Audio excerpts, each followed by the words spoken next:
प्रिय विद्यार्थियों नमस्कार। आज के इस वीडियो में आपके लिए जो आपकी यूनिट है फर्स्ट पढ़ा रहे थे उसके अंतर्गत हम आज आपके लिए अध्याय 3 बताएंगे जिसका नाम है एकांतर श्रेणी। ठीक है, एकांतर श्रेणी क्या कहलाती है ये आपके लिए समझना है। ठीक है ना। साथ ही साथ इस पे आधारित महत्वपूर्ण प्रमेय हैं, जैसा कि हमने आपके लिए अभी तक यूनिट 1 में अभी तक आपके लिए कुल 3 प्रमेय समझा चुके हैं, है ना। इस अध्याय में भी आपके लिए हम प्रमेय समझाएंगे।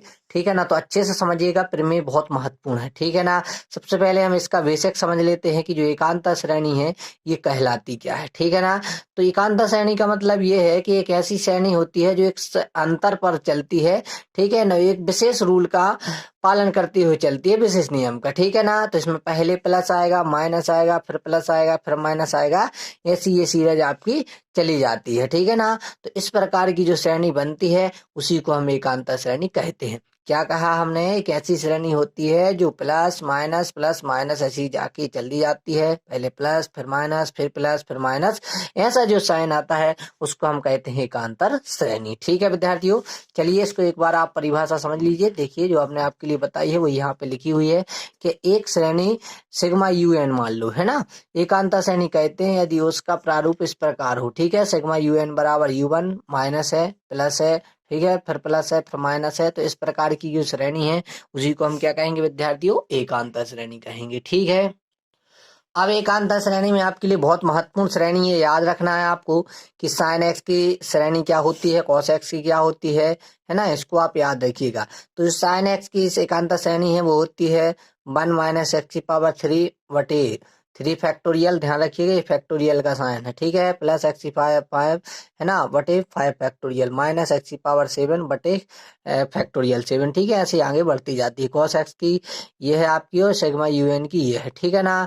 ये आपकी कॉस एक्स की देखिएगा ये क्या है, एकांतर श्रेणी x minus x square by, है ना, फैक्टोरियल 2 प्लस एक्स की पावर 4 बटे फैक्टोरियल 4 माइनस एक्स की पावर 6 बटे फैक्टोरियल 6। ठीक है, इस तरीके की ये भी श्रेणी आपकी आगे बढ़ती है। ठीक है, तो ये आपके लिए हमने साइन एक्स और कॉस एक्स की एकांतर श्रेणी बता दी है।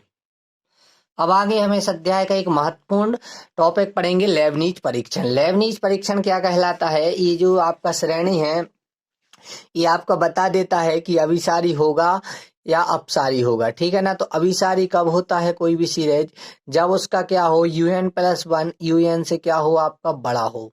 ठीक है ना, मतलब जो UN+1 है ये बड़ा होना चाहिए UN से, तो आपका अभिसारी होगा।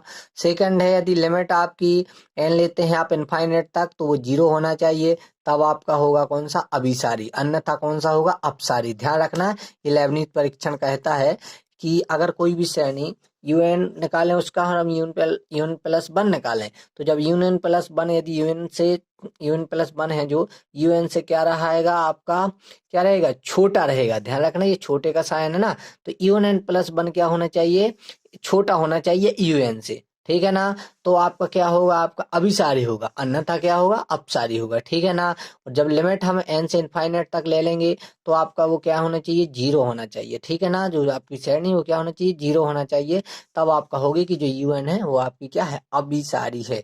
अन्यथा फिर अपसारी होगी, 0 नहीं होगा तब भी अपसारी होगी, और यदि ये आपका बड़ा हो गया छोटे की जगह तब आप ध्यान रखना कि अपसारी होगा। ठीक है ना। तो ये हो गया आपका लेबनीज परीक्षण। ठीक है विद्यार्थियों, अब इसके हम बहुत ही महत्वपूर्ण 2 टॉपिक पढ़ेंगे। एक पढ़ेंगे निरपेक्ष अभिसारी, ठीक है ना, और दूसरा पढ़ेंगे सापेक्ष अभिसारी। चलिए विद्यार्थियों, अब हम समझते हैं निरपेक्ष अभिसारी। ठीक है ना, जिसको हम परम अभिसारी भी बोलते हैं। ठीक है ना। तो एक एकांतर जो अभिसारी श्रेणी UN है, सिग्मा UN है, वो निरपेक्ष अभिसारी कहलाता है यदि उसका जो आपका सिग्मा UN भी अभिसारी हो। मतलब हम उसका मापांक निकालेंगे और उसका कुल योग करेंगे, यदि वो आपका अभिसारी रहा तो आपकी श्रेणी पूरी अभिसारी होगी, और यदि नहीं रहा तो नहीं होगी। ठीक है ना। उदाहरण ये मान लो आप, ठीक है ना, कि 1 - 1/2 प्लस 1/2 का होल स्क्वायर, है ना, और जो -1/2 की पावर 3। ठीक है, तो ये क्या है आपका निरपेक्ष अभिसारी अनुक्रम है। अब हम समझते हैं सापेक्ष अभिसारी श्रेणी। सापेक्ष अभिसारी श्रेणी क्या कहलाती है, तो एक एकांतर अभिसारी श्रेणी सिग्मा UN सापेक्ष अभिसारी श्रेणी कहलाती है यदि हम इसको क्या करें, सिग्मा UN अपसारी हो। यदि ये सिग्मा UN अपसारी है तो श्रेणी अपसारी होगी। यदि सिग्मा यूएन अभिसारी है तो श्रेणी भी अभिसारी होगी, ठीक है ना। यदि ये आपका क्या हो, सापेक्ष अपसारी हो सिग्मा यूएन, तो सापेक्ष अपसारी श्रेणी होगी। यदि सिग्मा यूएन अभिसारी है, निरपेक्ष अभिसारी है, तो ये आपकी अभिसारी होगी, ठीक है ना। मतलब जबकि जो सिग्मा यूएन है स्वयं अभिसारी, ये बात आपको ध्यान रखना, ठीक है। तो बहुत महत्वपूर्ण टॉपिक हमने समझे हैं, निरपेक्ष अभिसारी और आपका सापेक्ष अभिसारी श्रेणी। चलिए विद्यार्थी, तो अब हम समझते हैं इसकी बहुत ही महत्वपूर्ण प्रमेय, मोस्ट आईएमपी प्रमेय है, जो आपकी एमसीक्यू 2017 में आ चुकी है एवं कई अन्य समय में भी आई हुई विद्यालयों में, ठीक है ना, विश्वविद्यालयों में। तो चलिए अब हम समझते हैं सबसे पहले कि जो एक निरपेक्ष अभिसारी श्रेणी है, ये आपकी अभिसारी भी होती है, आपको सिद्ध करना है। एक निरपेक्ष अभिसारी श्रेणी अभिसारी होती है। निरपेक्ष अभिसारी श्रेणी मतलब यदि उसका श्रेणी का सिग्मा, यदि आप क्या करते हैं, यूएन करते हैं, यदि वो आपका क्या रहा, अभिसारी, तो पूरी श्रेणी आपकी अभिसारी होती है, ठीक है ना। और यदि वो आपका अपसारी रहा तो आपकी अपसारी होती है, आपको मालूम होना चाहिए, ठीक है। तो हमें कोई दिक्कत नहीं, सबसे पहले हम एक निरपेक्ष अभिसारी श्रेणी लेंगे, उसको हम अपसारी सिद्ध करेंगे, ठीक है विद्यार्थियों। तो चलिए हम यहाँ पे इसका मतलब आपके लिए समझा दें कि हमें सिद्ध करना है कि जो सिग्मा यूएन है ये क्या है, छोटा है एप्सिलॉन से, ठीक है ना। मतलब ये आपकी अभिसारी, अभिसारी मतलब सिग्मा यूएन किससे छोटा होना चाहिए, एप्सिलॉन से होना चाहिए, ठीक है। तो हमें ये सिद्ध करना है, तो इसके लिए हम मान लेंगे कोई एक निरपेक्ष अभिसारी श्रेणी। तो माना कि एक सिग्मा यूएन क्या है, आपकी अभिसारी श्रेणी है।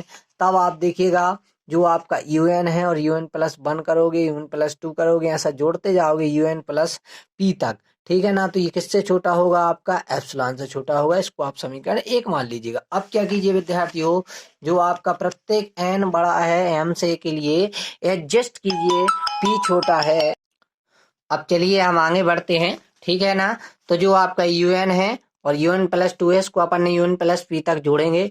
अब हम जो एन बड़ा है एम के लिए एडजस्ट करेंगे, पी है ना बड़ा है 0 से, ठीक है ना। एडजस्ट मतलब तो आप समझते हैं ना, हमने बताया भी था। एडजस्ट करना मतलब जैसे यहाँ पे 5 लोग हैं, छठवां लोग नहीं बन रहा है, छठवां कोई भी मैन, तो उसको एडजस्ट कर देंगे। भाई बैठ जाओ आप, है ना, आपकी सीट है, आप बैठ जाओ, कोई दिक्कत नहीं, एडजस्ट कर लेंगे हम लोग, ठीक है ना। तो एडजस्ट करना तो समझ गए ना आप, बहुत सिंपल है एडजस्ट करना, ठीक। अब देखिएगा एक्चुअली क्या करेंगे हम, जो आपका यून प्लस 1 है यून प्लस 1 रहेंगे, यून प्लस 2 है यून प्लस 2 रखेंगे। मतलब जो आपका ये मापांक है इसको हम क्या करेंगे, हटा देंगे बीच वाले को, वापस जहां का तहां पूरा रख देंगे, ठीक है ना। अब देखिएगा क्या करेंगे हम कि जो आपका समीकरण 1, इसको समीकरण 2 मान लेंगे। तो समीकरण 1 और समीकरण 2 से हम क्या करेंगे, इसके लिए आगे सॉल्व करेंगे, ठीक है ना। तो मतलब जो एप्सिलॉन था वो जहां का तहां रहेगा और इसको हम पूरा सेम उतार देंगे। अब क्या करेंगे, हम मोड हटा देंगे, मतलब जो मोड लगा हुआ है इसको हम क्या कर देंगे, हटा देंगे, ठीक है ना। तो जैसे ही मोड हटाएंगे तो ये वापस जहां का तहां लिख देंगे, यूएन प्लस 1 यूएन प्लस 2 और that is UN plus P, ठीक है ना। ये जहां का तहां हम इसको रख देंगे, ठीक। अब देखिएगा जो यूएन प्लस 1 है यूएन प्लस 2 है, ये सब किसके इक्वल रहेगा आपका, ये सब रहेगा सिग्मा यूएन के। मतलब जोड़ रहे हैं ना, पूरा जोड़ रहे हैं मतलब पूरा योग आ जाएगा ना। और यूएन जोड़ रहे हैं तो यूएन लिख देंगे। और ये किससे छोटा है, आपका एप्सिलॉन से छोटा एप्सिलॉन लिख देंगे। यही हमें सिद्ध करना था ना, तो ये आपका सिद्ध हो गया। फिर से समझिएगा, आपको थोड़ा सा कम समझ में आया होगा। देखिए करना कुछ नहीं मेरे भाई, आपको बताना है कि एक निरपेक्ष अभिसारी श्रेणी है जो अपसारी होती है, तो उसके लिए आपको सिद्ध ये करना है, सिग्मा यूएन आपका छोटा है एप्सिलॉन से, ठीक। तो आप एक यूएन श्रेणी मानिएगा, उसके लिए आप इसको इस तरीके से लिखिएगा कि इसका हम यदि कुल योग करेंगे तो अलग अलग जोड़ना पड़ेगा, टोटल नंबर तक जोड़ना पड़ेगा ना। फिर हम क्या करेंगे, एडजस्ट कर लेंगे और इसको हम क्या करेंगे, इसको एडजस्ट कर लेंगे, मतलब इसको हटा देंगे यहाँ से बीच वाले को, बाकी सब प्रोसेस सेम लिख देंगे। समीकरण 1 और 2 से हम क्या करेंगे, इसका जो अलग था पूरा था उसको हम मिला के लिख देंगे, मतलब इसको ये भी जोड़ देंगे, है ना, कि छोटा है एप्सिलॉन से सब चीज को मोड हटा देंगे। जैसे ये मोड हटाएंगे तो ये सब इसका क्या है, कुल योग। कुल योग को क्या कहते हैं गणित में, सिग्मा। तो यहाँ पे हम सिग्मा किसका कुल योग, यूएन का, तो यूएन लिख देंगे। तो किससे छोटा है, ई एप्सिलॉन से, तो एप्सिलॉन लिख देंगे, ठीक है ना। यही आपका सिद्ध हो गया, इति सिद्धम। एक चीज और ध्यान दीजिएगा, इसका विलोम भी आपके लिए सिद्ध करना होता है। कि मतलब जैसे आपका प्रमेय तो ये थी कि एक निरपेक्ष अभिसारी श्रेणी अभिसारी होती है, लेकिन आपको विलोम कहना पड़ेगा इसका उल्टा, कि एक अभिसारी श्रेणी एक निरपेक्ष अभिसारी श्रेणी भी होती है। तो आपके लिए बता दें ये सत्य नहीं है, ठीक है ना, ऐसा नहीं होता है। तो हमें क्या करना है, इसका विलोम सिद्ध करना है। तो विलोम भी ज्यादा बड़ा नहीं है मेरे भाइयों, कुछ नहीं करना है। आप लिख दीजिएगा कि प्रत्येक अभिसारी श्रेणी एक निरपेक्ष अभिसारी नहीं होती है। मतलब एक उदाहरण दे दीजिए जो आपकी अभिसारी तो हो लेकिन निरपेक्ष अभिसारी नहीं हो, तो इस तरह की श्रेणी लिख दीजिएगा, ठीक है ना। और आपका ये सिद्ध हो जाएगा, ठीक है ना। क्योंकि हम एक ऐसा एग्जाम्पल दे देंगे जो उसका पालन नहीं करेगा तो मतलब वो आपका कथन फेल हो जाएगा।